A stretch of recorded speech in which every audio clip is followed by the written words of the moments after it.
Hej Meling. Vi skulle lave en video om elektriske felter og kondensatorer. Så skulle vi starte med at redegøre for definitionerne for spænding, strømstyrke og modstand, og ligesom forklare dem med et vandfald. Og spændingen, det kan man sige, er højden af vandfaldet, og strømstyrken, det er så hvor meget vand, der ligesom falder ned fra vandfaldet. Og så modstanden, det er så klipper og sten, som ligesom forstyrrer vandets fald, og så luftmodstanden er også en modstand. Skulle vi redegøre for begrebet elektrisk ladning. Den samlede elektriske ladning, den er konstant. Der er ladningsbevarelse.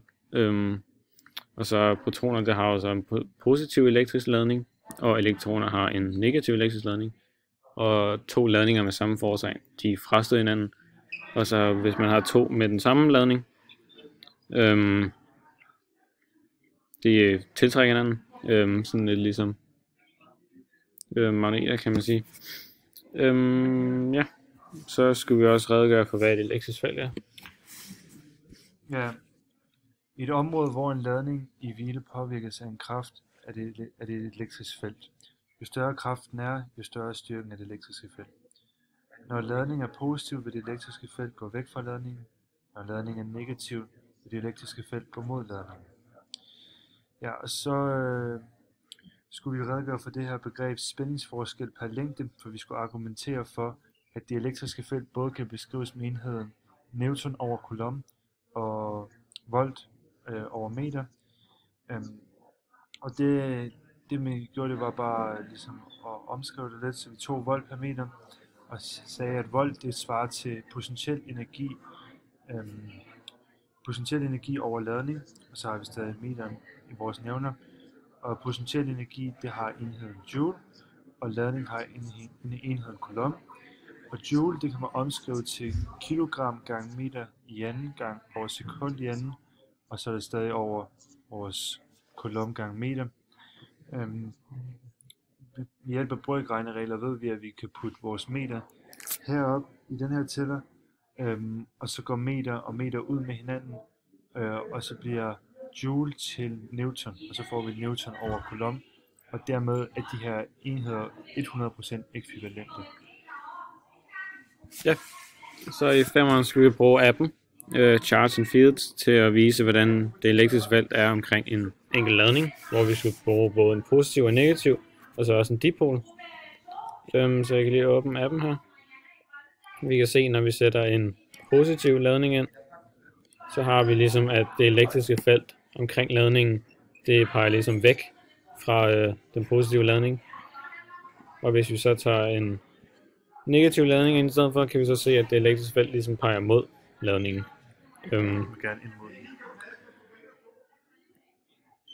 Og en dipol her, hvor vi har en positiv og en negativ ladning, kan vi ligesom se, at over ved den negative ladning peger pilene selvfølgelig mod den negative ladning, og så over på venstre side med den positive, så peger det elektriske felt ligesom væk fra ladningen. Ja, i 6'eren, der skulle vi forklare, hvad en pladekondensator er. En pladekondensator består af to metalplader, som har en elektrisk ladning og er anbragt tæt sammen. Hvis du trækker de tætte plader længere og længere væk fra hinanden, vil afstanden, altså lodret, mellem feltlinjerne være uændret. Ergo er det ingen betydning for det elektriske felt. Og jeg tror lige, vi kan vise det. Den der... nej, den anden. Den der. Ja, så vi kan se her, hvis du trækker pladerne længere og længere væk fra hinanden, så er afstanden mellem feltlinjerne stadig den samme. Ja, og selvfølgelig, det handler også noget om tætheden. Altså, hvis de ikke er særlig tætte, så vil de på et eller andet tidspunkt buge mere og mere, og så vil du kunne finde minimale forskelle. Men i praksis, så vil afstanden være uændret. Ja, skulle jeg redegøre lidt for formlen, eller for udledning på side 205. Ja, vi tænker os en ladning, der flytter os strækningen d mellem de to plader. Det kan vi beskrive som F, altså den elektriske kraft, er lige med ladning gange den elektriske feltstyrke. Under flytningen af disse plader udfører den elektriske kraft et arbejde, og så putter vi distancen ind, fordi arbejde det er kraft per strækning. Spændingsforskellen kan dermed beregnes som U er lige med Vi ved, at spænding generelt kan beregnes ved arbejdet over ladning, og vi har lige fundet ud af, at vores arbejde det er Q gange E gange D, så det sætter vi ind.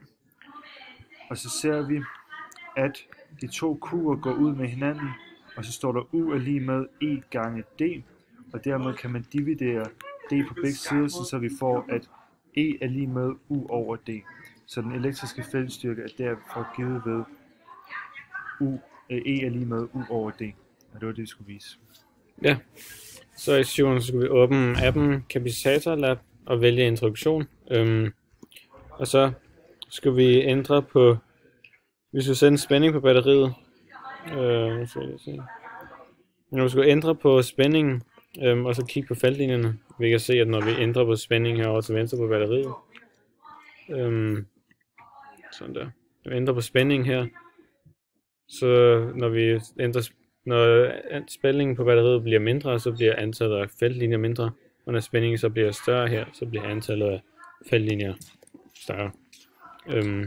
Og de elektriske felter, et elektriske felt, det afhænger ikke af afstanden mellem pladerne, fordi at vi kan se her, når vi ændrer på afstanden mellem pladerne, så ændres afstanden mellem feltlinjerne jo ikke. Så derfor afhænger det elektriske felt ikke af afstanden mellem pladerne. Yes, den sidste, vi nåede ikke det hele den her gang, men den sidste vi lige kom ind på, det var 8'eren, og der skal vi ind og vælge kapacitet. Så hvis vi går ind her og trykker multiple capacitors,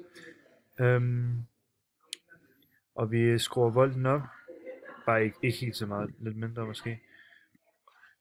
Så det der er værd at bemærke, det er, at hvis vi skruer volten op og ned, ja, så ændrer det ladningen og feltstyrkens energi. Men det vi også kan se, det er, at hvis vi ændrer på kapaciteten, så ændrer det også på ladningen og feltstyrkens energi. Så det vi ligesom kan konkludere ud fra det her, det er, at ladning og kapacitet er uafhængige af hinanden.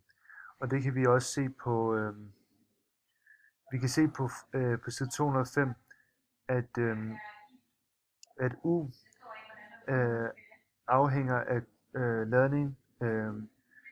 ladning og feltstyrkens energi, men vi kan også se, at det ikke rigtig afhænger af, af kapaciteten. Yes.